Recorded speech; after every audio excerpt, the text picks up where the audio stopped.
going live. We're going. Hello, everyone. I'm Allison, and welcome to my weekly Meltdowns coverage of Survivor, the Sequester Mini. This is up there with Winners at War, in my opinion. A big time crossover. I want to say hello to everyone in the chat really quick. People started in here really early. We've got this guy once upon an island. It's Wesley down at the bottom. He is in the chat with us every week. He was already chatting earlier with Lucas, Massachusetts, and MOS Product. We've got everybody in here. Joseph Boza, Matt Henning, Valencia, JC Wong, a lot of people, guys. Thank you so much for. Let's get this ball rolling. We got Tyler as always, Beth, and our special guest Wesley from Once Upon an Island. Subscribe to his YouTube channel. He is a Survivor guru as well. So I'm super excited. Before we get started, Beth, do you want to give a little introduction for people that maybe this is their first time watching Sequester now that Survivor's bringing them into the mix? Totally. So Sequester is an online reality game, not too dissimilar from like a Big Brother or Survivor where you're voting out somebody every round, except for with Sequester, there were a few elements that make it unique. The first one is that there's a twist every single round. So some rounds might have people who are deemed safe or not safe due to the room that they're in by a random wheel.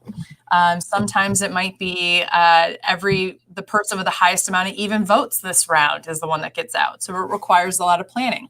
So that's the first part of Sequester. Second part of a Sequester Mini is that there are 5 rooms in every round. There's a room limit of how many people can be in the room talking at any given time. So if it exceeds that room limit, a moderator will come in, stop the gameplay, and will basically say, nobody can talk until somebody leaves the room and we're back at room limit. It's about figuring out where people are in all the different rooms, navigating the twists, and hopefully you're on the same page as everybody else when it comes to voting out. And the last thing I'll say about it is that similar to an immunity idol, like in Survivor, we have what's known as an LOS, also known as the locus of safety. If you win an LOS, you could play it for yourself, just like an immunity idol before the votes are read out. Like when you cast your vote, you would say, I'm also playing the LOS on myself. Or some rounds might have a dragging. So if someone gets voted out, they can drag somebody out in the game with them. If somebody chooses to drag you and you have an LOS, you can play that and save yourself. So there's so many wonderful elements to this game. I'm very, very excited that we're going to have some really iconic Survivor players here. And I'm talking about players. Don't you guys agree? We have some really good players. I'm pleasantly surprised with this cast list. I just want to point out over here that Finley is taking a hardcore nap in preparation. He's napping nonstop for Saturday. Great. We love that. Well, I can't wait to get started. Allison, since you are at the top of the virtual totem pole here, why don't you go first? We're just going to go down the line, pick people who we want to talk about until we've talked about everybody here. So kick us off, Allison. My first pick to talk about would be the one and only Wardog. Oh, okay. Starting off strong. Let's deep dive into the Wardog. Go ahead. Here's the thing. I think that this is going to be very similar to Winners at War. I think this is a mixture of old school and new school. I think we can all kind of agree on that. And I think for Wardog, I don't know, I don't want to, I just want to say that when it comes to something like this, the newer people are probably going to gravitate towards each other, and the older school are going to gravitate towards each other. And I really hope that he takes this opportunity to use as many meat shields as humanly possible, and maybe kind of get some of the old school on his team as well. I think he has great potential. he's got to bring it down a little bit. I'm telling you from experience. I don't know if that's possible. Right. Let me just, because I got to brag, I've won a mini. And We have. I won a mini, but what you guys understand is I played 2 previous times and I was loud and I said what was on my mind and my filter was not intact. And the only way that I won that mini was I completely changed my game. I did a 180 and people were like, where is the Allison that we know? Well, that Allison couldn't win to save her life. So I had to, and covering these games, and Beth, you've won a mini as well. You learn from what you're talking about. Oh, definitely. I mean, similar to you, I won my 3rd time around, but not similar to you. I played the same game 3 times in a row. But yeah. So Allison, what about Wardog do you think will be his strengths bringing into the game? He is good at talking to people. I think he has a way with people. And I don't want to give away his game. I don't want to threaten his game and say too much. I think we need to be a little careful about what he say. But the guy's a lawyer. That's all I'm saying. So I actually think Wardog's going to do a lot better than we think he might. A lot of people are saying like he has a big personality, whatever. But if you think back to our coverage of season 38, we gave Wardog Player of the Week like 4 or 5 times that season. Amazing. And He's plus, amazing.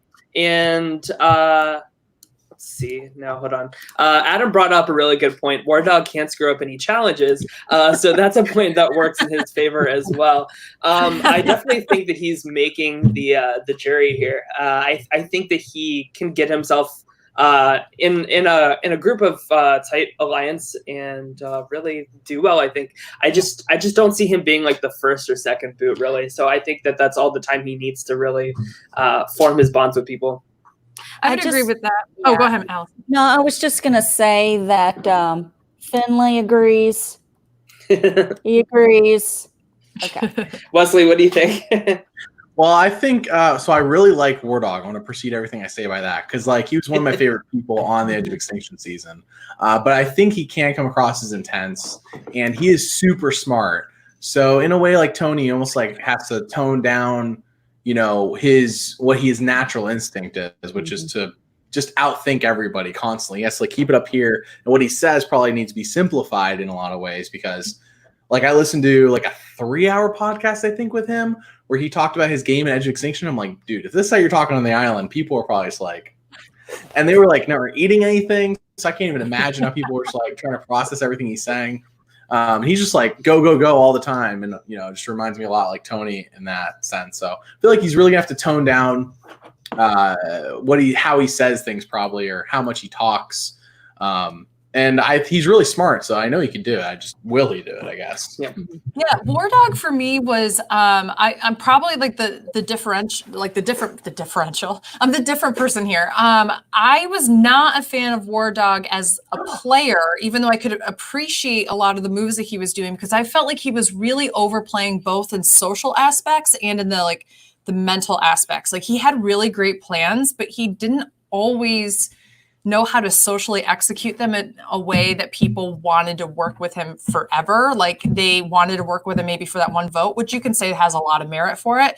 And I think that's why he's going to be successful in this game, because Sequester is all about being successful for that one vote and then figure out what the next round has in store for you. So I actually really feel like this could be Wardog's kind of game. I do find him to be an overthinker in the same way that I've had this kind of criticism for other game players and other minis that we've done in the past. I really think that this is a game that, yes, requires some kind of thinking, obviously, but it also involves a lot of gut shots. Like, you just got to go with what you think is right in the moment, and you don't have time to overthink because you might only have 4 or 5 minutes to talk. And I'm going to say, Wardog, I'm talking to you. I'm looking in the camera. I know you're retired from giving interviews, but if you win this mini, you're coming on the show. You understand what I'm saying? Look at my face. I don't have me. I also think Wardog will make jury. either that or he could be dragged right before jury if there is a dragging. Like that's where traditionally the draggings have been like right before the jury. Dumb question. How many people get voted out before we get to jury? I didn't catch that. 11. So it's 9 people, two finalists and 7 people, 7-person jury. So like old Survivor then. Yeah, old Survivor. Exactly. Yeah. All right. Well, I think that wraps up our thoughts on Wardog. We wish him all the best. So it's my turn, and I got to talk about one of my favorite Survivor players ever. No, it's not Dean. I'm going to talk about Kelly Wentworth here, because she's the other person I think could really, really do well. Of course, she has her connection to Wardog from 38. She also has the Cambodia alliance, if you will, with PG and Abby Maria. She worked very closely and super well with Abby Maria and the Witches alliance as long as that lasted. I can't speak enough about Kelly Wentworth. She's like one of my favorite Survivor players ever. I think she's totally intelligent, strategic, social. I think she has all of the traits to do super well in a game like Sequester, and I don't see a world where she goes out like in pre-jury. I think she's in it for the long haul, and I hope she does take it all the way.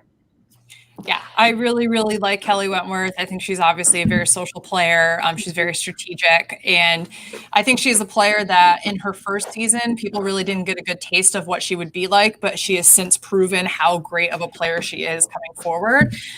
So I think that experience of being a returning player multiple times in Survivor might actually very well help her in this kind of game, not only learning how to forge relationships with different kinds of people, but also to be at the forefront of strategy, which is always important for any kind of game that has a jury where they're determining how you did at the end of the game. But also remember, this is also such a fast-paced game. You cannot build relationships with everyone you want.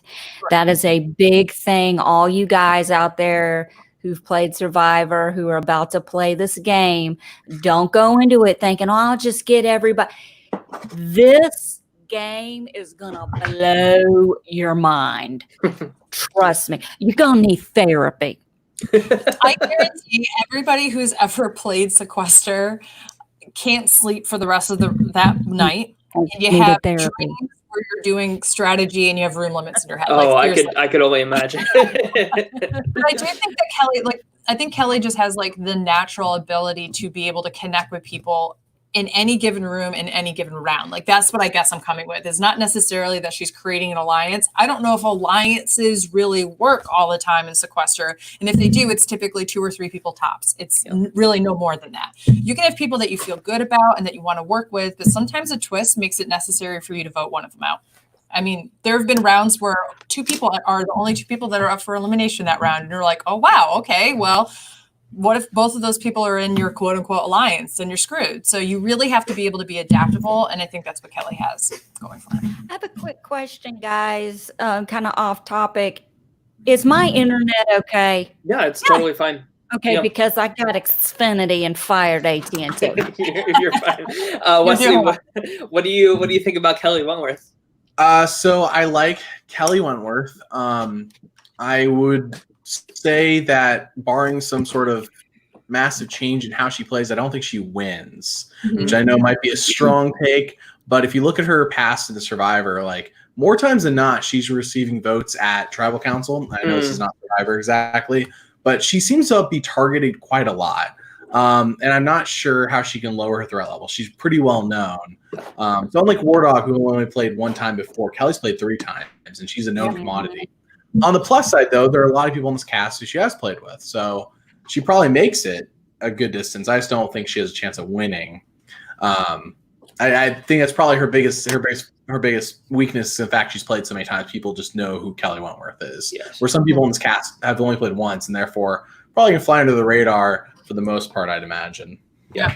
She's certainly like one of the bigger names. I think like her, Jonny Fairplay, Abby Maria, and Erik are probably like the biggest, well-known like Survivor household names. She's also one of the females that Probst refers to as Wentworth. Oh, that's right. Remember that came up in the finale, Sarah is now Lucina. I love it. You know what I mean? Anyway, next.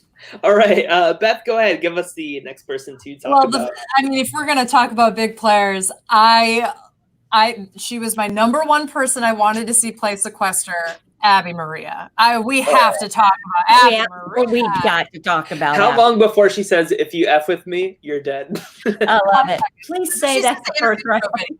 She's going to say it in her video. It's going to be great. No, I love Abby Maria. My impression of her outside of the show is that people really enjoy her and that she's like very down to earth actually and that kind of thing. But there's something about competition that brings out that feistiness, that sassiness, that abrasiveness that I love and the Sequester fans love to watch as well. Abby is not afraid to call you out. She's not afraid to gather the troops. And guess what? The troops do follow her. It might only be for one round, but they follow her. She is somebody that takes you saying her name very, very seriously. And in a game like this, when the whole point is to throw out names. If her name gets thrown out, she's coming after you. Yeah, and just ask Woo in second chances. Better be ready. She reminds me a lot of old school player Albie.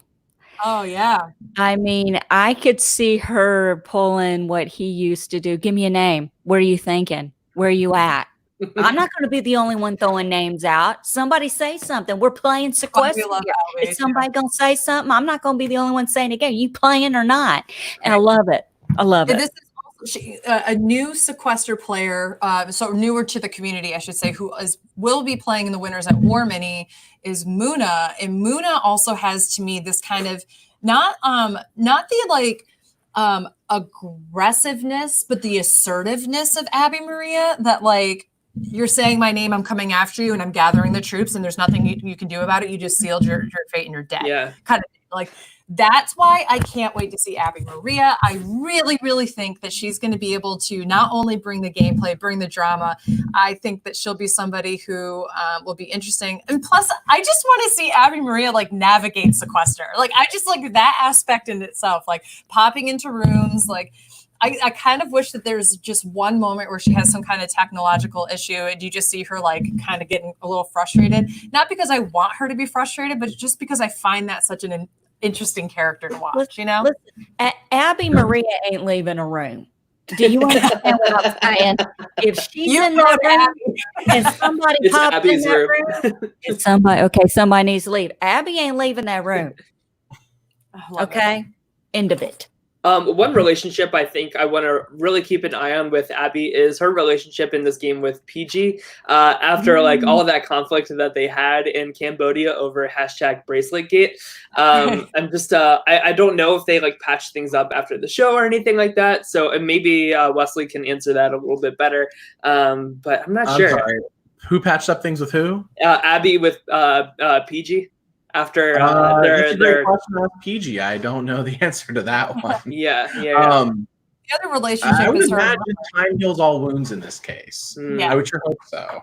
It's been like 5 years now. Yeah. We'll see. Wesley, any more thoughts on Abby Maria? No, I think she falls kind of in the Wentworth camp. She's a big name. I also don't see her winning. If she does, great, because the longer she stays in, the longer the Sequester will be just that much more interesting, for sure. I just strategically, I don't know if I've ever like thought of Abby Maria as like, she's just right on the cusp of like, pulling something off. But I'd be very pleasantly surprised if she does. Like I really would. So somebody who if wins, I'd be like, this is crazy. Like that's awesome. But I don't see it happening. But I'm on board if it does. Yeah. Angus J in the chat says, I mean, hey, Karen and Kevin worked together during the BB Sequester, which is true. That's people true. Who were former rivals coming together and playing together. We got to work together for one night. It's not even like right. Yeah, That's it's fair. actually permission in this game to work with somebody for one round if you really need it, So Really? it's totally. This is going to be a 9-hour Sequester mini. Can I just say that now? It is going to be a long one. That is a lot. I'm going to turn into Allison in the cup. It's going to be bad. You're going to be peeing in a cup. People, Guys, I'm not playing with you right now. And listen, Survivor players, you're not, you peed in the woods, in the jungle. Have a cup to the side. Mute your mic. Mute your mic and just go. So I thought NSFW said that they haven't patched things up, Abby, Maria, and PG. Ooh, okay. That's what it says, yeah. I can't wait to see them in a room together. I'm getting like Liza and Ica vibes from like how I feel like they're going to interact on Sequester. I can't wait. Liza and Ica actually worked pretty well together in the mini.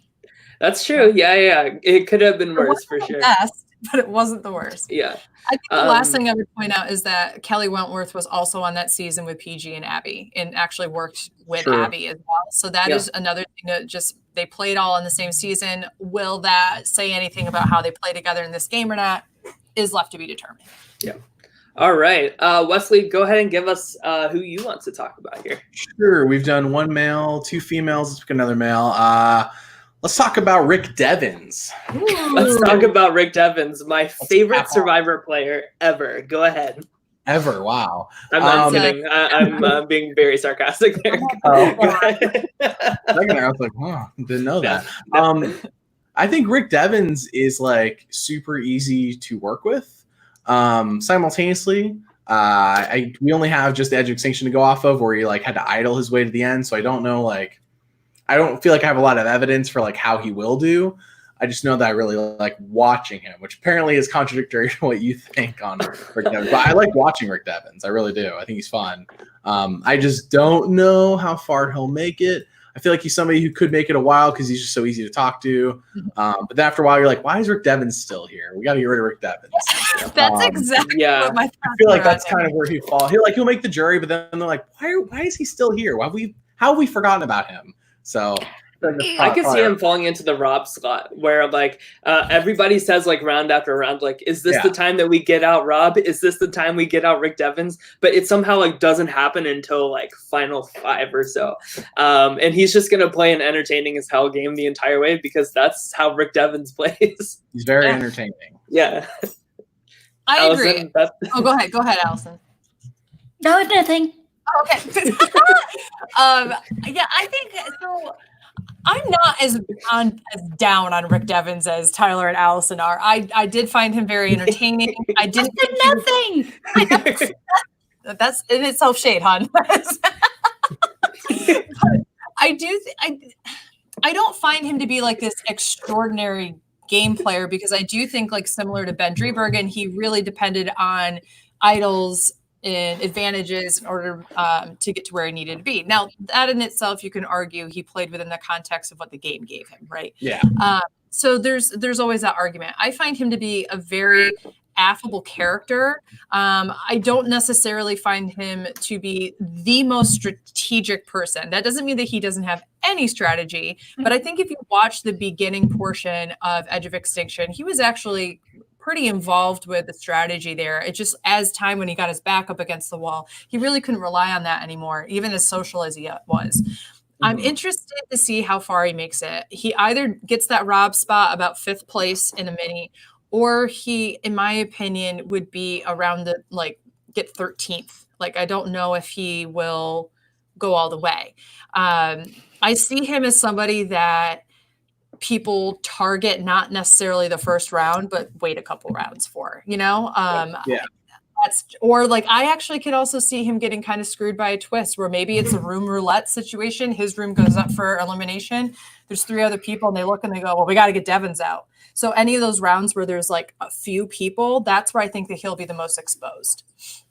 I feel like Abby Maria, the longer Devens is in the game, the more entertaining it'll be. Yes. You know, just for entertainment alone, like, it'll be good to have Devens there. It'll be good. And I predict a chance of an electrical storm, a little bit of lightning, a little bit of weather. Oh, because he's a weatherman. I was like, what? That just like went over my head. Is it Back to the Future? She know when it's gonna hit the clock tower? Oh my God, y'all! I've watched so much, all 3 Back to the Future on repeat since it's quarantine. But that's another episode. That's another show. Great trilogy of movies. Amazing. All right, Allison, go ahead and bring us into our next person. Let's do a little Jonny Fairplay. Let's do to me, the original villain lying about his dead Nana. I mean, damn. I mean, there is another person on this cast who's older than Jonny Fairplay in Survivor and a villain. I'm just saying. We haven't got to him yet, but oh, that's true. But for me, he was a big villain. the biggest, if there were Academy Awards that we could hand out for Survivor players lying and faking it, it would be Jonny Fairplay. Was she? I said I just wanted my grandma to come out, and I knew that if she didn't come out, and Lila's like next to him, like with her hand on his hand, and she's like, going. She's got that tremble lip going. It's going. It's amazing. It was so good. And I'm a horrible person because I thought it was amazing. I was like, shit, dude, go for it. He's a lock in final two. His grandma died. We have interesting. You might get a phone call during this show that Paw died. So you never know. You could get a text. I mean, how far do we really think Fairplay's getting? Some people are saying like final two. Some people are saying first boot. I think it's more so the first boot. Or maybe he has like Matt Hoffman upside. I think about like how good Matt Hoffman played, how pleasant of a surprise he was in the Big Brother Sequester mini. I think Beth is nodding her head in agreement with me. What do you think? Okay, so I don't think he's going to be first boot. I think everybody thinks he's going to be first boot in the same way that we all thought Hamza was going to be first boot in the other one. Well, that's Hamza. Well, it's kind of a similar I agree. Idea, right? You're going to take the villainous person who talks himself up out of a game first. No, what ends up happening is they say, no, we need to keep that person around for a couple rounds. And then what happens is the way the twists work out or whatever happens, they keep sticking around, and then maybe something happens, they win an LOS or whatever. I actually think Jonny I think he'll make jury. I think he'll solve make jury. He might be the first jury boot. I don't see him necessarily winning. I do think if you got to the end in the final two, I don't care what kind of game you played. If you're in the final two against Jonny Fairplay, you better Jonny Fairplay wins. Yeah, I think Jonny Fairplay will win because everyone he's going to get past 11 people and get. I think he will. 12 other people? Wow. I think we're going to see a different Jonny Fairplay. How many rounds before he starts promoting his t-shirts is my big question. I think he's going to be wearing the t-shirt. Probably. He probably has a t-shirt made out of sweat. It'd be great. Yeah, exactly. But that's exactly if he plays like Hamza did, for example. I'm only bringing Hamza up. They're not the same person, but they have kind of a similar reputation, right? If Hamza, he had Sequester kind of connections and such, but Hamza also played a very different lower key game in the beginning, and he gradually amped it up. He had his back up against the wall a lot. He had a very solid alliance member in Ica. And I think that if Jonny can do the same thing, and if you've listened to podcasts, whether it's his or other ones, he is very much in favor of having one or two people that you're loyal to throughout the entirety of the game. I would not be shocked if he has that locked in place before they enter the game, and I could see that benefiting him. Who is his alliance? Who's his alliance? I don't know. I think that Johnny's the type of person that he could probably reach out to just about anybody here and make an alliance. I think the fearsome two would be him and Wardog together. Dude. Or him and Abby. Him and Abby Maria. I want to see Wardog and Abby Maria. I think it would be someone unassuming. I think it would be like someone that we're not expecting, like him and Ellen or him and Chelsea or something like that. I think him and Carolyn would be fantastic. So I definitely think that there's some really extra. Him and John Carroll as like an old school thing. Carroll would be great. Yeah. Him and Erik. Yeah. Seriously, you can choose him and one other person, and you wouldn't expect the pairing out of anybody in this cast. I don't know, Beth. You're talking me into it here. I think I think we're in for some Jonny Fairplay. I mean, Allison, do you still think he's an early boot? I'm curious to know what Hamza and Jesse Larson think on their podcast. Oh wait, we're still waiting for that. Here's the thing. I think Fairplay is going to last a while. That's just my opinion. I don't want to blow up anybody's game or ruin any chances for anybody, but Beth's a good talker. That's how she won her many, that she can take somebody's opinion and completely turn them around, Yeah. like with Tyler. I think Beth's going to win this sequester. You're gonna come back from the edge of extinction there, Beth. Yeah, there you go. Modding and have Audrey say, She's saving up her fire token to moderator in room 1. Yeah. All right. Well, unless we have any more thoughts about Jonny Fairplay, I think we'll move on after that. So it's my turn, right? Yes. Okay. Gee, where are we going? I want to talk about Karishma.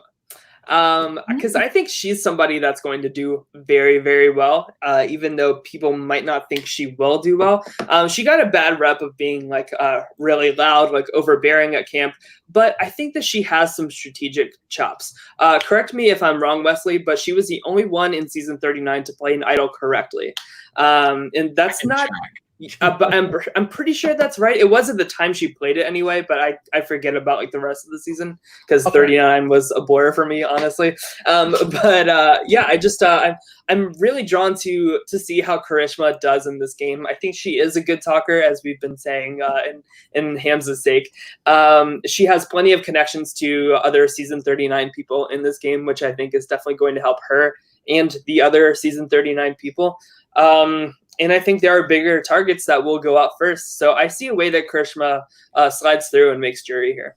If I correctly, do you mean she negated votes that stopped her from getting voted out, or just negated votes? Because 2 people negated votes. But she's the only one who did it and stopped herself from getting voted out. Yes. Thank you. Yeah. We also have to remember Karishma almost lost a limb and fell in a fire during her season. There's no physical aspects to Sequester. And nobody freaking noticed or cared. If she can just keep that on the DL, she's going to make it far. Yeah. I think she will, because people are going to forget she's there. Yeah. And I mean, they really will. And I love Karishma. And you're saying that the best way possible. Like they'll forget and it'll be good for her. I mean, Angus says in the chat, Karishma has pretty much everything going for her in the season 9 or in the 39 season group. A good strategic acumen and has the connections, and I think that's all true. I agree. Yeah. I see her solidly going far. I see her going to Final Four, and I don't know if she'll get voted out or dragged out, or if she'll make Final 2. But I can see her going all the way there. If you're looking at past minis, both in terms of the big mini events and the Patriot minis, there's typically at least one good social under the radar person. And I see her fitting that role there very well. I think it was just left up to circumstance that she was with the tribe she was from the beginning that made her look like she wasn't a socially strong person. I think now that she's not out on an island starving, trying to be in a physical competition, we're really going to see her social acumen like to the forefront. Yeah. Wesley, what do you think? Yeah, I think Karishma, the first person so far where I'm like, I think she's a lock for jury. I can't say anyone's a lock for Final 2, but I think out of everyone so far, I feel like she's the best shot. We have a few 39ers on here and a few 38ers, and I'm sure they're all interlinked with each other. So I feel like she has probably a good base of people who know her, so they'll probably work with her. And I feel like she has that social acumen to get her far. I just can't. I think she's the first person so far where I'm like, if she doesn't make jury, I'd be surprised. Yeah. Out of the first 5 people. Yeah, 5 people we talked about. Alrighty. Well, Beth, go ahead and give us the next name. So the person I want to talk about is actually who I predict to be the first boot. Okay. And that is Nick.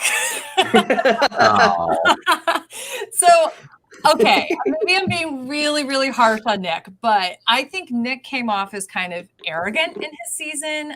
He benefited from the fact that his tribe never had to go to tribal council.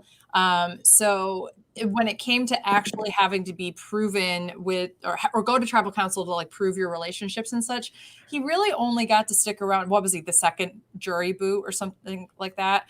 Like the second one out at the merge. Yeah. He only really survived one vote, and it was by teaming up with 2 other alpha dudes. And I don't know if that is going to be the kind of energy that people want in this game. And if I'm correct, I actually think there are 11 women and 9 men. Yeah, there are. Not good for the type of people he's traditionally aligned himself with. So I think that people will come in having preconceived notions about wanting to work with someone like that. I think that you can sit back and say, for example, someone else who people were saying was a first boot, Jonny Fairplay. There's a part of you that says, yeah, but I can work with Jonny to my advantage for 1 vote. What is Nick going to bring for 1 vote to your advantage? He's not really going to be a shield in the same way that like Jonny might be, or Wardog might be, or Rick Devens might be. I mean, or Kelly Wentworth or Abby. He's kind of that lower level villainous kind of character that I don't think has enough of like the survivor clout that you'll like want to keep him around for a shield. I could be very wrong though. Yeah, I think Angus has a really good point here in the chat. He says, Nick is a super nice guy from all accounts, but he's definitely going to make a douchey type of intro video that will cause his elimination. I think that there's a lot of women that are very girl power, like female strong here. And yeah, I don't think it's going to bode well for him. He's a really good guest whenever he's on RHAP, but he'll be the first to admit he has a little bit of a pompous attitude sometimes. So I could see him being expendable to pretty much everybody if there's like a tough round where somebody just has to go. Right. What do you think, Wesley? I think we've been a little bit hard on Nick. I feel like Nick's okay. I came out really hard on him, and I if we were just talking about wrong, then yeah, like Nick isn't great. But like if we were just talking about Wendell from Winners at War, Wendell ain't great, but Wendell is great. You know, I feel like it was a little bit of editing there because I've heard Nick in podcasts, and I feel like Nick comes across like pompous, but like in a fun way. He's not like just pompous. Like he's like pompous and he like knows it. So like it works. I'm not saying this means he's going to make it super far, but first boot, I mean, someone's a first boot. Don't get me wrong, but I'm not sure if Nick's the first boot. Could be wrong. And we really don't know. We don't know what there might be a twist that's literally throws everything that we think out the window for the first round. In the beginning, yeah, that's true. So like the past couple big minis, I think that what they did, they did it second round in the Big Brother mini, and they did it the first round. This past mini was to have each room nominate 1 person in the room up for elimination. So there were 5 people up for elimination. And so it could work out in his favor or not. But I didn't mean all of that to say that I didn't think that Nick was a nice guy outside of the game. I just felt like within the context of competition, from what we've been shown, this is what we have gotten. And that's you think he has like a game mode, or you just like get and you're like, I don't like Nick in game mode. Abby's supposedly a very, very nice person to hang out with, very down to earth and such. But is Abby down to earth in any time that she's played Survivor? Hell no. You know, so there's something about the competition aspect that I'm interested in seeing with Nick. Allison, what do you think? I'm not familiar with him. I don't remember him. He was on Michelle's season. Yeah, he was on Michelle's tribe, the beauty tribe. How far did he make it? He was like the first or second out of jury. Yeah. Okay. I missed Michelle's season. Probably during my nervous breakdown phase. I didn't watch a lot of TV. Don't ask, but no one's shocked. Let's just say that. But I'm not familiar. I can't give an assessment. I'm going to look at him. Okay, let me look at him for a minute because I'm good at looking.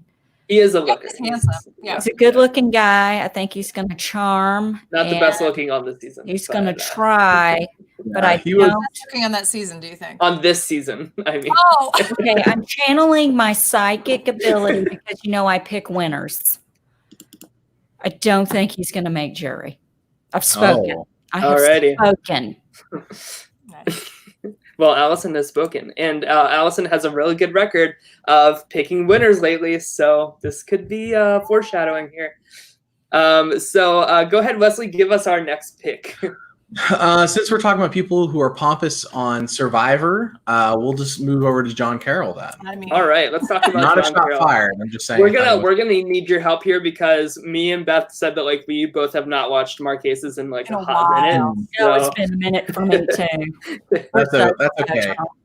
Of everyone on this cast, I feel like John Carroll's probably the one I have the most knowledge about, and it's probably the most useless knowledge at this point. Perfect. But well, not useless now. So Not go ahead, useless give now, us hey. the point. Yeah, Yeah. look at me now, Mom. right. John Look Carroll where I'm on my weekly meltdown. Look where my life has gone. wearing a Survivor buff. Oh yes. John Carroll on Marquesas. Marquesas was shot in 2001, so it has been 19 years. So what he was on the show was he was on the Majority Alliance, and he was running it. And the previous 3 seasons before he played, the Majority Alliance gets to the merge, and then they just go to the end and they win. Like there was like no real deviance on that. Like different maybe in like how people got voted out, but reality is Majority Alliance dominated the game. So he had all the reason in the world to think I'm in the Majority Alliance going into the merge. Like they went into the merge up 7-3. Like we got this, you know. And so he played with that attitude, but he played with it openly. He played with an open like I'm gonna win attitude, and it really was actually his downfall on Marquesas. However, he's 19 years older, and I'd imagine he's probably 19 years more mature, and he probably learned a lot from that season.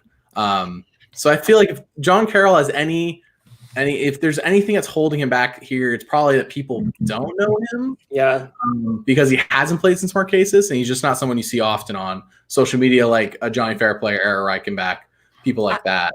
I think he's going to be an easy first boot because of what you just said. Yeah, that's what I'm afraid of, because even though I like John Carroll, I thought he was interesting in Marquesas. I feel like because of he's not well known, he might be like, well, let's just get over John Carroll. I'm not really connected to John Carroll. Yeah. What John Carroll needs to do is make himself an available number for people that need it. Make himself somebody. Yeah, exactly. Do the Sandra strategy. A lot of people in the chat are saying he's the one that took out Boston Rob 1.0. So he's definitely capable of identifying somebody that's a good player and taking them out. So I have a video, not to promote too much, but I have a video called The Road to 4. It's all about John Carroll's downfall. And even though he took out Boston Rob, it was like at the detriment of his own game, because him taking out Boston Rob made him think like that was like the final shot. He's like, now I've won. And so even though he took out Boston Rob actually called it on the show. He's like, if John Carroll's not out next, which is when Boston Rob went, he's out like in 2 votes. And Boston Rob was right. John Carroll went in 2 votes. It was very he took out Boston Rob, but like asterisk, because Boston Rob did put in so much work to get out John Carroll that by the time Boston Rob was out, John Carroll was like almost like an inevitability. It was like a slow poison working through his system. Yes, like Boston Rob infected him. Yeah. infected everyone. Like, you got to get out John Carroll. Nobody's talking about it before, but Boston Rob's like, we have to get him out. Yeah. So yeah, I need to rewatch that season. It's interesting up through the John Carroll boot. Yeah. Definitely. I agree with Angus in the chat, who said John Carroll definitely has James Ryan or Matt Hoffman upside, which I 100% agree with. With the BB Mini, what we saw was 2 people who came from the oldest seasons who probably weren't as well connected with the people who were younger, or not younger, but played in younger seasons, I should say. They actually did pretty well. And I do have to point out that one thing, even though I keep referring back to the Big Brother one, obviously they're two different entities. There's 2 very different minis. That one had kind of a theme that was like Canada versus US that I never thought was actually going to play out. Tyler called it. Tyler said, yeah, there's going to be a huge Canada versus US theme to it. And I was like, I don't think they're really going to take it seriously. And they did. There's no theme here other than we all played Survivor. And I know that Allison kind of brought up, there's some old school, new school. You're mostly seeing new school in this cast. So I don't even really see that much of an old school versus new school. Well, what I meant is it's more updated players, but they're still going to be perceived as old school. And if they're low in numbers, I feel like they're going to get picked. Yeah. They're going to be easy. I feel like there's going to be a round of easy votes unless, but there's twists and there's LOSs and there's ways around it that will inevitably keep that from happening. So don't couch your chickens before they hatch or your eggs before they, whatever the hell that. I should know. I'm in the South, but I don't. But I would love to see John Carroll stay in the game. Yeah. I don't think he's necessarily first boot, but I do think he could be one of the first. Like, if he's not the first one, I see him being like third or fourth boot. Yeah. I think a big issue for John Carroll, from just based on history, is that we didn't see much of him at Tribal Council because he went to one tribal pre-merge because his tribe was like dominating challenges, and then by the time he gets to the merge, Rob's like trying to infect everybody. So like we never really got to see John Carroll work outside of Boston Rob trying to kill him. So I don't know exactly how he works strategically, except for the fact that he was able to get a large group, but then they fell apart. So yeah. That's All right, Allison, go ahead. Oh, was it my turn? It's your turn now. Sure. Let's go with Erik Record. Oh, Erik. Who could forget that What a young man and his gullible, naive exit from Survivor that made me feel so sorry for him. Poor guy's never going to let it down. Well, neither is Survivor. Like they are going to replay that clip literally every single season. I'm not sure about 10 dead horses at this point. Erik is a phoenix. He's going to rise from those ashes. Do you hear me? We're going to see a different Erik. I feel this guy's ready. His balls have dropped. He's a man now. It's time. Yeah, so maybe Erik had to follow in Survivor to rise above in Sequester. Maybe this was the giant ploy all along. Maybe Erik played Sari because he was thinking long term into, I need to get myself in a good position for this Sequester mini coming up years later. So maybe he is a mastermind. I don't know. We'll find out. But I'm very excited to see Erik play. I am too. I'm excited to see him play because not only did he have the infamous giving up his immunity moment in Micronesia, but he also got medevaced basically out of the game in the second fan versus favorites, in which case he was a favorite at the same exact place. So he placed fifth or sixth? It was a medevac. Oh yeah, both times. Yeah, it was a medevac, and he was so close to winning that season. So close. And he, I don't know if he would have been able to pull out a W against John Cochran or anybody there, but he was playing a really good game. He was actually playing much better than he had in Micronesia. He had some semblance of a strategy that time. He was definitely everybody too. He was winning immunities. Like he was doing a really good job. And you know what? You can't get medevaced from Sequester unless the stress is too much and you pass the fuck out on camera and 911 gets called. Can't get medevaced, but my worry for him is, what if he's the one that technology just fails him and like he gets disqualified because his camera? Isn't he a graphic designer and an illustrator now? Yeah, I feel like he's very. I think he's tech savvy. Okay, then we're good. No, that's the thing. I think I'm very excited to see Erik. I think Erik is incredibly nice. He's incredibly respectful. He's the kind of person that I feel like people know that they can trust. Like if somebody comes to him, if he comes to you in a game and says your name's going out there, you're going to trust it more than like most of the other people in this cast, right? Mm-hmm. So I feel like he's going to be somebody that people can really use to their advantage in the game, and I really am looking forward to him. Where bad internet technology equals medevac, 100%. We've seen it, unfortunately, in almost every mini that somebody's Wi-Fi or the technology isn't working for them. Listen, don't use your Wi-Fi if you don't have to. I'm telling you right now, hotspot it. Use your data. That's all you've got to do. use an Ethernet cable. Yes. An Use an Ethernet Ethernet cable. cable. I can speak possible, from yeah. experience. I spent a year and a half taking an Ethernet cable from the upstairs of my condo and had it pulled all the way downstairs into my modem. Trust me, I have the world's longest Ethernet cable. I will loan it to you. I will FedEx that shit. Wesley, what do you think about Erik Record?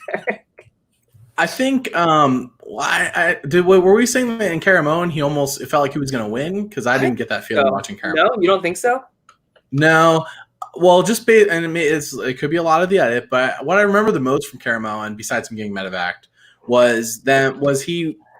it was the perception that he wasn't really playing. Like people would point to a name on the flag, and that's who he would vote for. I remember that being like a big point in the season. But regardless, I feel like Erik's someone who's easy. He has to be super easy to work with and likable. Like despite what we've seen on TV, he has to be because he got to 5th twice, and the second time, who knows? He could have made it further. It didn't seem like he was the next on the chopping block. Does he make Final 3? I don't know. But I really like Erik. I feel like unlike John Carroll and Fairplay, even though he is older school, I feel like people know Erik, but they don't think of Erik as like this. Like they don't think of him as a liar. They don't think he's like super strategic. Everyone remembers the stupid IO play. So like Erik's not a threat, which is going to work in his favor in the long run, because if you don't view him as a threat, why would you vote him out? Right. Yeah. Yeah, we'll see. I'm very curious to see how Erik will do. I'm hoping for the best. He's definitely one that can get along with everybody. So I'm 2 thumbs up on Erik. We'll see how he goes. Well, I have the next pick. I don't have anything else to say about this person except for I hope he does well, because I would love for him to come on our show and for us to have a chat. Dean Kowalski, my face is getting super red. I know, I can tell. Tyler.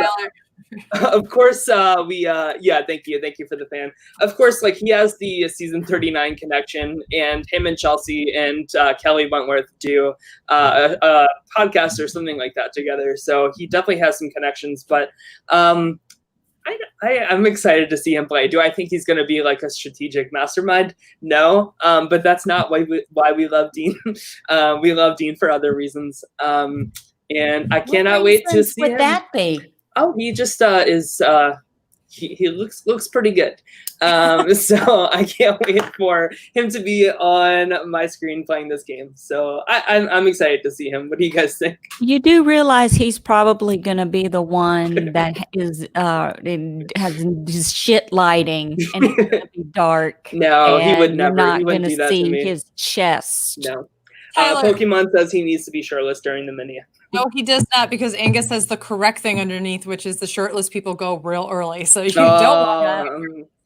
Sorry about it. If he goes out, though, Dean, if you're watching this, when you go out, if you could just take off your shirt and say, "This is for you, Tyler," while you're waving it. Just go ahead, Dean, and take a Sharpie and hashtag MWM, my weekly meltdown.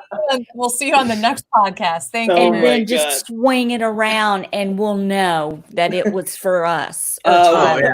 It's not till he swings it around. It wasn't the MWN that gave it away. Wesley, any thoughts about Dean?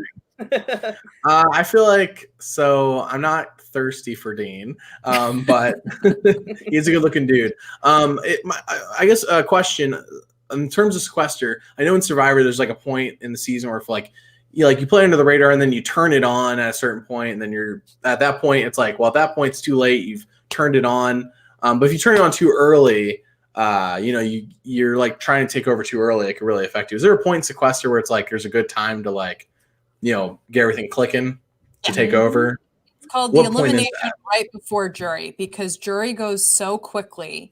What a lot of people don't realize is that when you get to final 6, final 5, you're often put into one room. You can still, maneuver between a couple rooms, but normally the twist is such that you're typically just going to stay in that one room talking. So that really limits your ability to turn it on so that other people see your game. But also let other people panic. Correct. you can't be the only person panicking. Yeah. You gotta put the pressure on other people. So you need to really start doing that right before the jury, because if the jury starts, you've got, okay, we're final 9. So 9, 8, 7. Oh my God, you only have 4 eliminations or so until you're really put to a point where you can't really, you're confined to where you need to be, you know? I think Dean has good connections then. And I think Dean is very, similar to what I think of with Erik or Devon's, where I think it's like probably just really easy to work with. He's not really pushy with his agenda. But as we saw in Island of the Idols, he turned it on like near the end. I think he just started too late, honestly. But in this case, if it's not till right for the jury, that's over halfway through the game. If he does a similar strategy of like waiting until halfway through the game to really, get clicking, and he has a couple people from Island of the Idols with him, I feel like he has a good shot of making it far. Yeah, I agree. All right. Well, we're, like you said, halfway through the game. We're halfway through this show. So, Beth, go ahead and bring us into our next person. The next person I'm also super excited to watch, because I think that while it maybe never really showed to her full potential on her season, she's incredibly smart. And I'm really excited to see what she does in Sequester. I'm talking about J'Tia. Yeah. I loved J'Tia, even though she was, arguably, like, she was on the Brains tribe in Cagayan. Yeah. Oh my God. No. Yes. Yeah. I keep having like moments where I'm like, no, that's the one. In Cagayan, she was in the Brains tribe. It was a testament to maybe sometimes where you're put in a tribe doesn't necessarily talk about your full potential. She's incredibly intelligent outside of the game of Survivor. Inside the game of Survivor, I feel like what probably happened was that she would like really sabotage herself mentally, and that really showed in her ability to maybe do a puzzle or to have the kind of social acumen in the game that we needed. But she's infamous for throwing rice on the fire and then not even getting voted out. I can't how she didn't get voted out after that. Queen iconic status. I mean, this is why I'm excited to see J'Tia come into this game. I think that she has shown that even when she either puts herself in a bad position or she is put into a bad position, she still has a little bit of scrap and fight in her to make sure that that's not the last word. And that's the exact energy you need in this game. Queen status.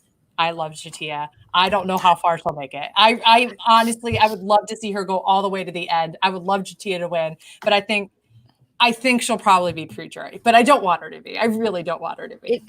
My advice is sometimes you got to let someone else be the loud mouth. Sometimes you got to step back, and there's nothing wrong. I do that on this show all the time. Shush your face. Listen, what you got to do is sprinkle a little bit of seed on the crazy farm. I do that too. Watch it grow, and just every once in a while, just throw some water on it and sit back. Or some rice. Yeah, throw some water on the fire. That's it. That's all you got to do. Oh wow! Someone saying Ryan B in the chat saying J'Tia is Taryn's winner pick. I think that's really interesting. That's interesting, and I don't mean interesting in like a bad way, like towards either Taryn or J'Tia, but I definitely do think like that's not who I normally would have thought of Taryn choosing for a winner pick. But I'm stoked to see J'Tia. Wesley, what do you think about J'Tia? Didn't she throw the rice on the fire in like the first episode? It was like the second or first episode, and she didn't even get voted out. I checked Survivor Wiki because I'm like, how far did she make in the game? And I see she survived 2 tribals and then they were immune. And she got voted out the 4th one. I'm like, she did the first episode. I forgot. I think J'Tia, similar to Erik, in terms of what people remember her is for throwing the rice in the fire, and I think that works to her benefit because it's not like Fairplay where he lied to everyone. She just went crazy, which I feel like is going to be viewed differently. So it will probably help her. I don't know how she's going to play, but in terms of how people are going to view her coming into the game, I feel like it's really going to help her. Since, by the way, she's played Survivor, the wiki says she got married and has a kid. So I feel like there's maturity there as well. It's been 7 years. So I feel like J'Tia is probably a good chance of making jury if she isn't like super intense. Because I feel like she was intense from what I remember, but it's been a while. Yeah, I feel like this is going to be very hit or miss. Taryn thinks the loud and intense will work well in this game. How far did Taryn make it? Final four. Final four, yeah. Okay. Yeah. Just checking.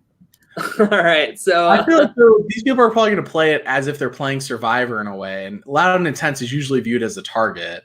yeah, I think so too. That's a really good point.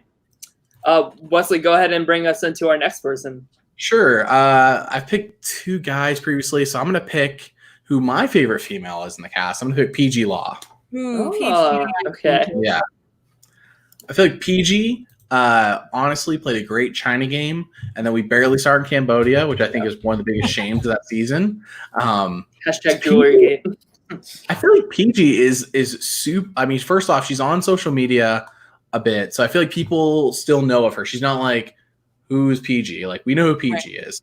And she seems super nice. I've never met her, but she seems. I've never met these people. I don't know why I said that. She seems super nice.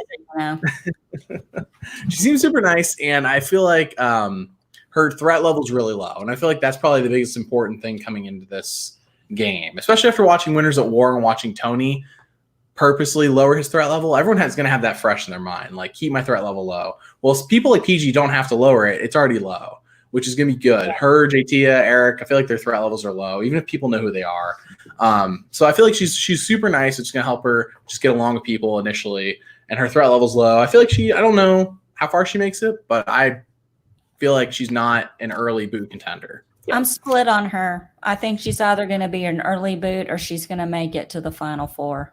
I think PG is the Tiffany Rousseau of the Survivor mini. PG is definitely somebody who is not a stranger to strategy games, to orgs, to whenever she goes on Rob as a podcast, she always talks about how much she loves like Dungeons and Dragons and like all these like really strategic role playing based games. And I think that she will find herself like adapting to Sequester very easily compared to some of these other players that we have here. So I think PG is going to go very far as long as she socially can find some groups to lean into. I think like that was ultimately Tiffany's downfall, is that she couldn't really find anybody to really ride or die with. So PG, if you're watching, find somebody to hang on to and really work with and build a bond with. Definitely. I agree. I think that I kind of agree with Allison. I don't know if I necessarily agree that she'll be one of the first out. I think that she could be like 14th. Yeah. You know, in that range of being like, but I do think that I could also see her very well making it to the end too. Tiffany got out right before jury. That seems to be the place for Shannon Gus, who I think Ryan also said in the chat is similar kind of gameplay. Also got out right before jury in the rap mini. So I think that kind of player has been traditionally getting out there. So if she can really find someone to latch onto and be a little defensive in that part of the game, that will really be helpful for her.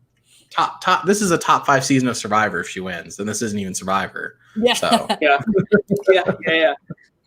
All right. Well, now that we have PG, I think it's Allison's turn, right? Yeah.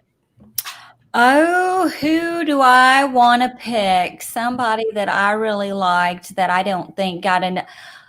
Lyrsa Torres. I love Lyrsa.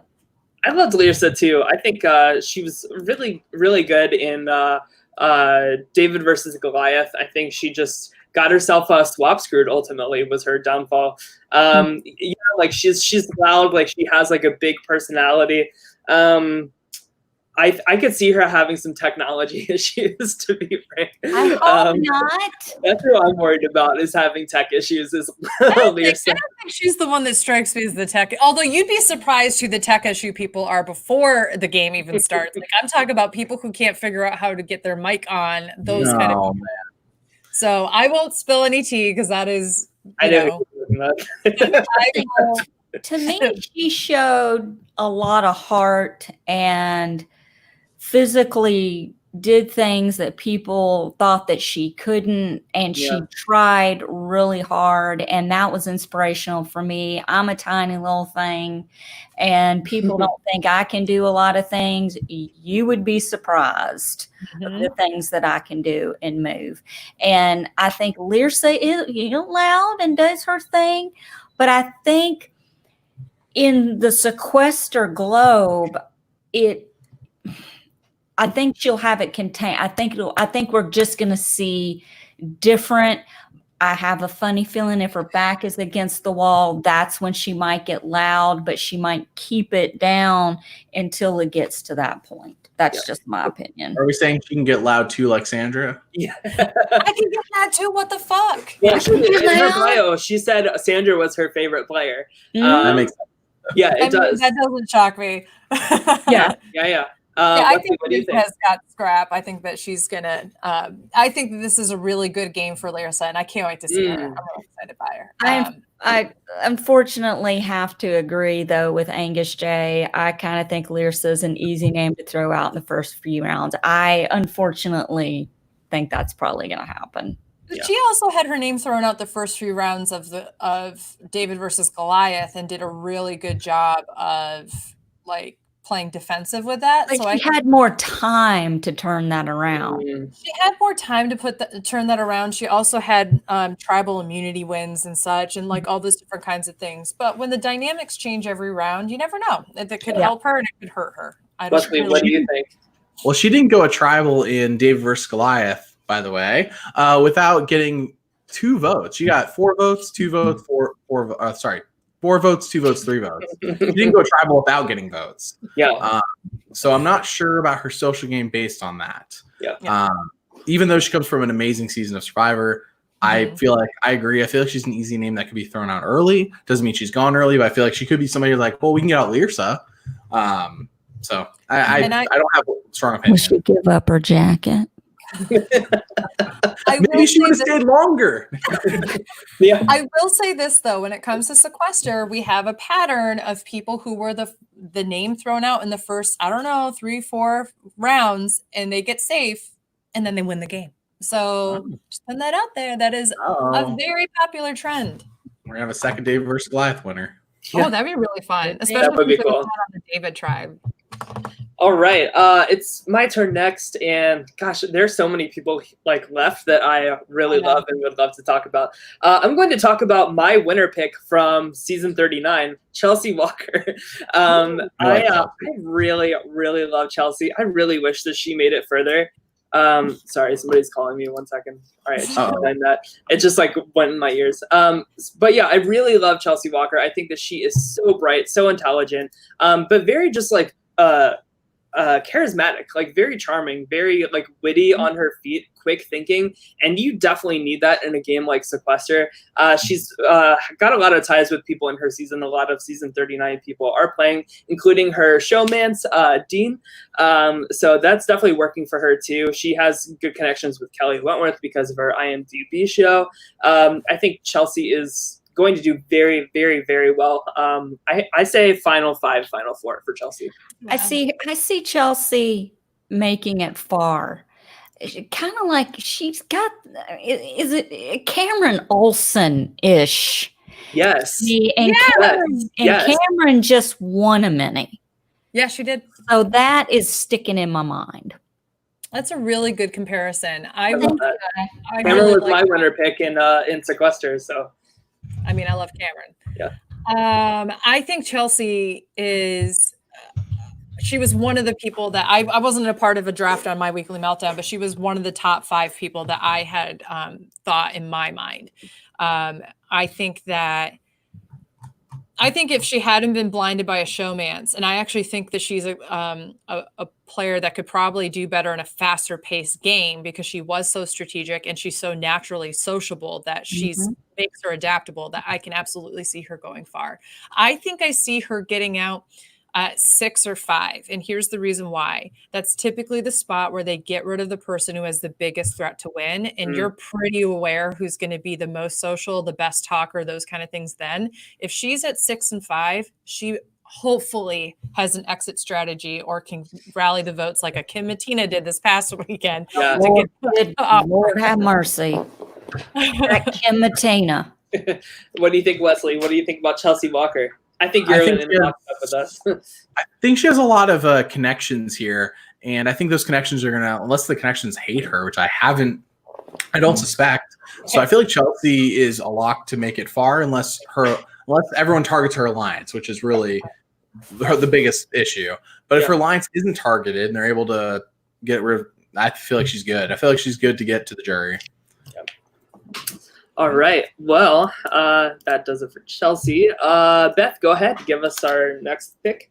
I will give you, I'm stuck. There are all great players left, but I'm going to talk about, I think, my favorite player from season 39, which was Jamal Shipman.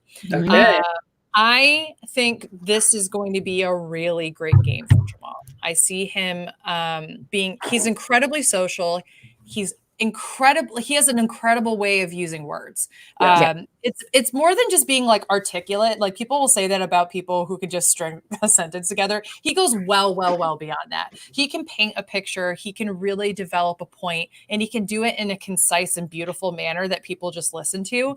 Conciseness is so important in this game. And I feel like he's not going to be afraid to throw out names. We saw him throwing out names in season 39.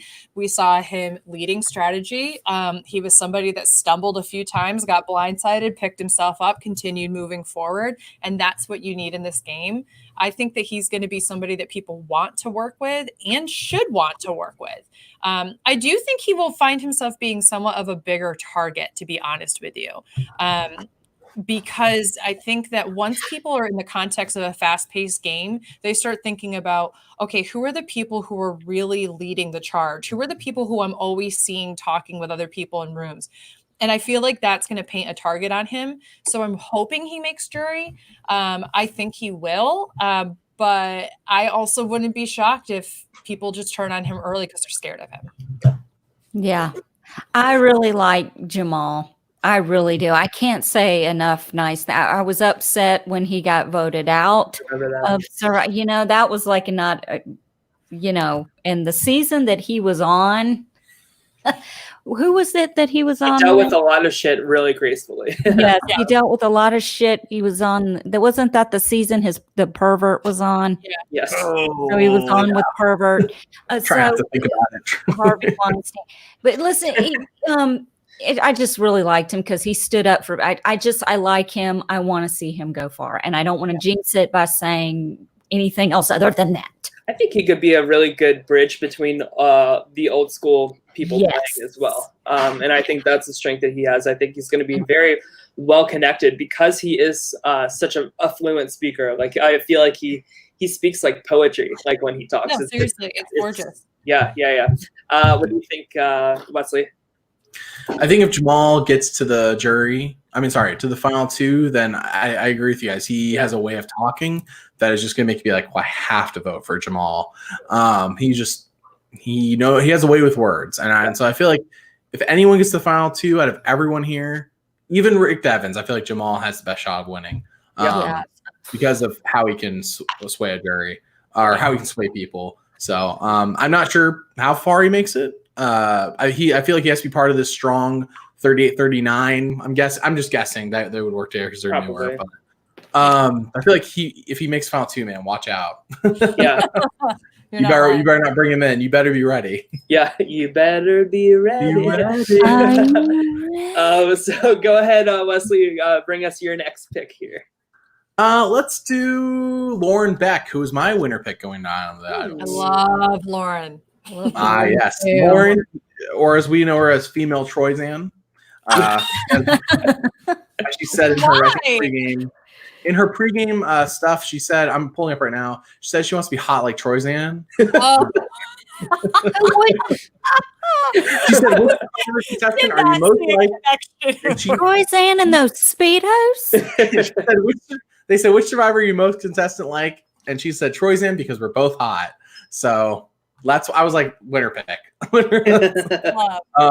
feel like Lauren, we forget, but she was right there of getting to the end of Island Duels and winning. Like, I feel like somehow, despite being fourth place, like Rick Devins, I feel like she's under the radar, but also part of this 39 group of people. I feel like in a way it's gonna be like Big Brother 7. Like, well, there's BB6. Well, here's season 39. You gotta watch out for them. Yeah. And I feel like Lauren Beck's probably out of everyone on the Idols somehow is going to probably be the most overlooked, even though she shouldn't be. So I feel good about her. Yeah, so fun fact, on the Rob Has a Podcast patron Facebook page, they polled everybody and said, who is your winner pick for the Survivor Sequester Mini? And Lauren Beck has the most votes out of anybody in this Wow. chat. Wow. Listen, people Okay. have taste. She's a target now. We screwed it up. Well, Damn I mean, it, Tyler. no. If she's that good of a player and she can still pull it out, then more power to her. She deserves the win even more now. That's my take on it. I think that she's going to do very well. She's very well connected, and she's really great strategically, socially. I think Tommy has a lot of thanks to give to her for his win in Survivor 39, and I think she'll do very well. I don't see a place where like she goes out first or second. All I agree. right. Yep. I agree. Okay. So I think Allison, that brings it to you, right? I guess so. Who's Go ahead. Um, The corner. I've only got four people I'm not really familiar with. We've cornered them for you. Yeah. Cornered them for me. Let's go with Sunday. All right. Sunday. Tell me a little bit about Sunday. I can't remember. So Sunday. Sunday's my biggest question mark going into Okay. the season in terms Okay. of like how she's going to do. She definitely feels that like maternal, like mom, almost like Lisa Welchel upside from Survivor Philippines. She's going to be there for people. She's going to be a loyal number. She's a good Christian lady. Is she going to be the one that's like really making the blind sides, making the moves, making shit happen? I don't think so. She's gonna be the one with the internet problems. No, I doubt it. I don't think so. She does a lot of Rob Has a Podcast and all She that. is a great guest on RHAP. I will Yeah. give her that. But I just don't know how she's going to do in this fast-paced game of Sequester. So I don't know. I actually think she's going to do really well. I think that when she's on Rob Has a Podcast, when she's done, when she's been on Survivor Specialists, when she's been on all of those different podcasts, she shows that she has a really good understanding of these social strategy games. I think in Millennials versus Gen X, she really proved that she can lie. She lied multiple times within the context of an alliance. It wasn't like her only. It wasn't like Tony in Winners at War making a move. She didn't lead it, but she was a part of it. So like in the move that Tony made in Winners at War against Sophie, she would be like the Nick that went along with it. You know what I mean? Which I actually think could be a really great game. But in Sequester, you also have to be able to have something that you can point to that wasn't somebody else's move, like most of these other social strategy games. I think she gets it. I could see her going to jury. I could see her not going to jury. She's a question mark for me, but I think that she's going to do well. I think she's going to be an under the radar person that people feel good about and will make moves, but they won't be necessarily the biggest, flashiest moves. There'll be moves that are happening that are determining the game, but maybe just not in a big overt way. People are saying that she's like won like Survivor Maryland. Yeah. She's won like live reality games too. Kim So Bettina vibes, anybody? yeah, I mean, Kim Bettina upside, maybe. What do you think, Wesley? You know what? I've watched Millennials versus Gen X, and until this cast was announced, I don't rember her. Oh, really? Which I know it doesn't sound great, but Honey, right here, you're in my club, which isn't great. I will say though, I feel like because if and you know I'm like a super fan, talk about all the time, like you guys. If I don't remember her, do other people know who she was before she played on Sequester? Like a lot of this cast, like are they familiar with Survivor Maryland? Yeah, she could be very overlooked, so that could help her out. Well, yeah, she's because I heard she won Survivor Maryland. She's got people who played around her season. And I do think that there are connections when you've played, like if we're saying that 38 and 39 have a connection, well, also Kellen played in 37, for example. Yeah. I mean, Wentworth. Well, played 36, but close. Oh, whatever. I mean, but you mean Yeah, like, I got but like you sit back and you look at this and you say, okay, well, we've got people who played around her. We have Wentworth and PG and Abby who played 2 seasons before her, and Nick who played the season before her. There were people who, and Carolyn played a couple seasons before her. There were people who have played in that early 30s range when she played, and she's a guest on a lot of these podcasts. I would be, if we're saying within the context of games only, yeah, she's probably unconnected. But if we're talking about the Survivor community, that's a pretty interconnected community. There are people who talk very much like all the time. Yeah. That was a really horrible way of phrasing that. No, I agree. We'll see how Sunday does. So I'm going to talk about next who I think is the best player of Survivor 30, Mama C, Carolyn. Gosh, she was so close to winning that season, and I think she would have been a really great winner. And I also think that she is aggressive enough that, like, if somebody calls out her name, she's not going to put up with it, and she's going to like dish it right back. I think Carolyn could do very, very, very well in Sequester. I'm 2 thumbs up on her. What do you guys think? I'm not really familiar with her, so I don't really have an opinion. What do you think, Wesley? I'm sorry. We talk about Carolyn Rivera. Carolyn, yeah, sorry. Carolyn did really well on Survivor One World. I did rewatch that season, I think within the past year or so. And I feel like despite everyone thinking about Mike Holloway and all the other craziness that happened that season, Carolyn's overlooked. She played really well in the season. Best player of the season. You guys were saying that in Sequester, you don't have a lot of time to make connections within the game. So is she connected outside the game? I don't know. But if she is, I feel like Carolyn I feel like she could be an easy name to throw out, or she could make it far. I know it's weak sale about a lot of people, but Carolyn, I don't have a good read, so I don't really want to say anything. But she played well in One World, really well. What do you think, Beth? I think that in Worlds Apart, right? Yeah. I'm sorry, Worlds Apart. Yeah. So many I had a worlds. moment like, wait, was she in? No. I always think the two of them slipped up too in my mind. I think Carolyn has exactly the kind of toolkit that you need in order to do well in a game like Sequester. Yeah. I think that she can play fast paced. I think that she has gut shots. I think that that's where a lot of her passion and fire comes from, is being able to read people with her gut. And I don't mean this in like a read kind of way, but like maybe not so much with her mind. Like I think that her strategy comes from being intuitively, being in tune with people intuitively. Yes. So I think that she'll be able to play a really good game. And I can't wait to see her. I really hope she does well. I also see her being somebody that plays really hard in the beginning and people caught her. Yeah. If I think she needs to realize like when's the best time to lay back, when's the right time to be aggressive. People are saying that she's played orgs and like online games of Survivor, so that could definitely help in her favor too. Only strengthens. Yeah. All right, Beth, go ahead. Give us your pick here between Kellen and Bryce. Well, just because I want Bryce to be last, let's talk about Kellen.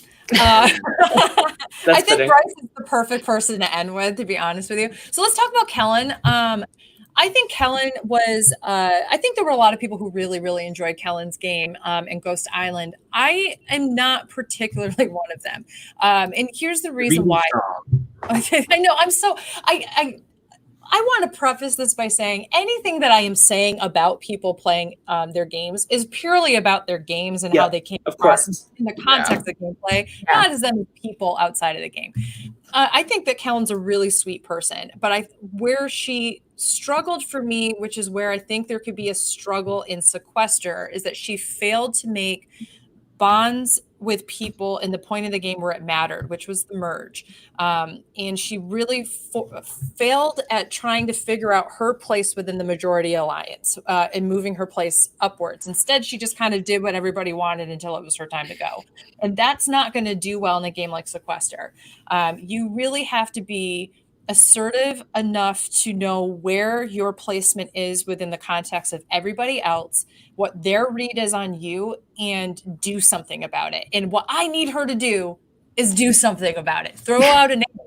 I really worry that she's going to be the type of person that her name's getting thrown out there and people confront her and go, Kellen, who do you want out instead? And she goes, I don't know. Who do you guys want out? Wrong move. If you're playing Sequester and your name's out there and they say, Beth, who do you want out? You say Tyler. I mean, you point out somebody else and you make people go for that name. Yeah. Otherwise, you're kind of just folding. You're folding. You're throwing your cards in. You're saying, all right, well, there you go, good game.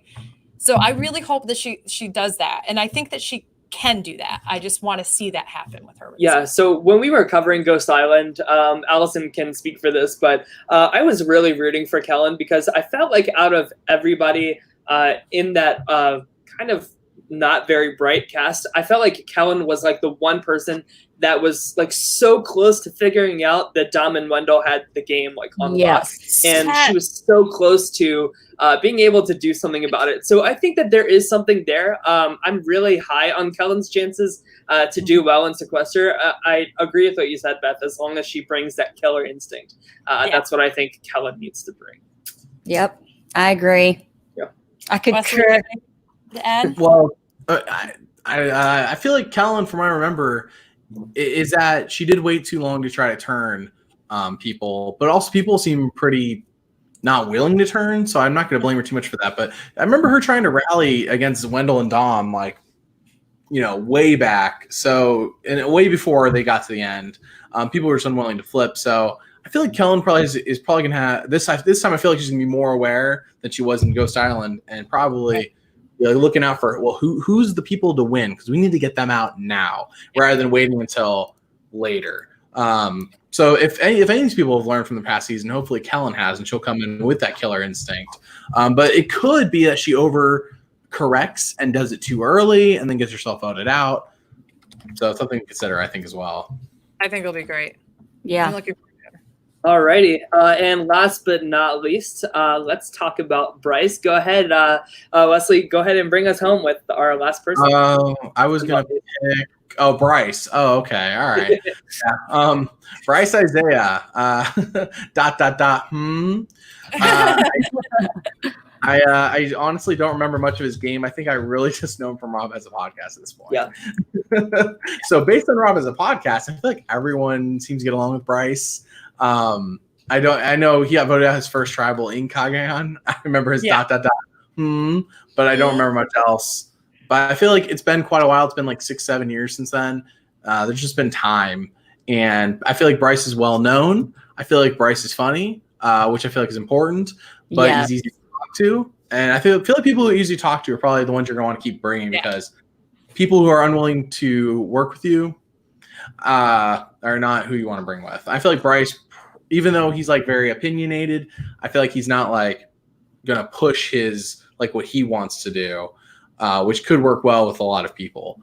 I think he's easily the funniest person on this cast. I think the longer he stays in, the more entertained we all are. So for that, I'm Team TV, and I hope that he stays in long. Yes, I agree. And sometimes those people are the easiest people to talk to and trust, and they kind of will you in. And I think he has a good chance of longevity in this game. Yes. I agree. I think that I think we can count on him probably having the best intro video. Just I'm already putting that out there. That's my vote. That's the only thing I can be really kind of quote unquote certain about. I think that Bryce is also probably one of the few people that knew what Sequester was going into this, considering he's on Rob Has a Podcast with the Purple Pants podcast, and he had a lot of his co-hosts and such do a whole Sequester mini beforehand. He's tweeted about it before. I think that he's going to have a leg up in that area of better understanding how he should use the game to his advantage and vice versa. So I'm really excited to see Bryce. We didn't get enough of him in Cagayan, and I'm really hoping that we get to see a lot of him in this game. I think it's going to be an amazing game. It is this Saturday, May 23rd. At what time? 8 p.m. 8 p.m. 8 Eastern, 7 Central. Buckle up, bitches. Bring a cup to pee in. Real quick, let's all say our winner pick before we head out. I think that's a good way to finish it. Allison, you go first. I don't want to go first. I'll go first then. I'm going to say my winner pick is, I'm going to go with Karishma. Nice. I think she's going to win. I really, really do. I'm very, very high on Karishma's chances. I'm going to say Jamal. That's a good one. I'm going with Chelsea Walker. That's also a good one. My heart says PG Law, but my brain says pick somebody from 39 or 38. So I'm going to pick with my brain. I'm just gonna say Devins. He's not gonna win, but you know what? If he does, then I'm all for it. Yeah. Wesley, thank you for joining us. Love to getting your perspective on everybody as the Survivor guru amongst us here. So where can we find you on YouTube and look at all your amazing content? Yeah, I'm on Once Upon an Island. If you're new, you haven't heard of the channel, I have a playlist called The Evolution of Survivor, which currently takes you from Richard Hatch to the end of Thailand. And I have some other fun things in store coming up. If anyone's a fan of Big Brother, I have a Dr. Will story video. It's like 54 minutes. Yes, we're definitely going to have you on for our Big Brother 10 rewatch. Yes. Oh yeah. I started rewatching it because you said that too. Yeah. As you already know. But I'm also on Twitter, Instagram, Facebook. I know only old people are on there, but I'm also on there as well. So you follow me in all those places. Subscribe. Yeah, I got. If you have never heard of the channel, you got a lot to watch. So Yes. Yeah, we have. Yep. All right. Well, I think that wraps it up. Of course, you can find us on social media channels. Just search My Weekly Meltdown. And go ahead and tweet us like what you're thinking about the Sequester Survivor Mini. Leave some comments in the comment section below. Let us know who you think is going to win the Sequester Mini. We cannot wait for it. It's what an amazing cast. Like I know Audrey is like super proud of this one, and I'm right there with her. I totally agree. She knocked it out of the park like she always does. I'm so excited that we get this. Yay! I'm so excited too. Yes, and remember, we are on Apple iTunes. Apple Podcasts. Apple Podcasts. Yes. iTunes, look back. Yeah. Allison's an Android gal. So I'm an Android, okay, in more ways than one. Well, yeah, definitely find us on Apple Podcasts as well. All right, guys, thank you so much for watching. And just to throw it out there, guys, we are rewatching Big Brother 10, and we will be covering episodes 1 through 3 next Wednesday. So if you want to watch with us, Beth has never seen Big Brother 10. And we're just going to talk on Sunday. on Sunday. So, guys, please join us next Wednesday for that. We'll be covering Big Brother 10 episodes 1 through 3. Thank you so much for watching. Thank you, Wes, for coming on the show. And remember, sequesteraccess.com. Log on to it. Become a patron. You can get into our super secret groups. And $3, guys, $3 a month. And you can play in minis and such. 3. I'm paying $5. What the fuck? All right. Anyway. Thank you so much for watching. We'll see you guys next week. All right. Bye, guys.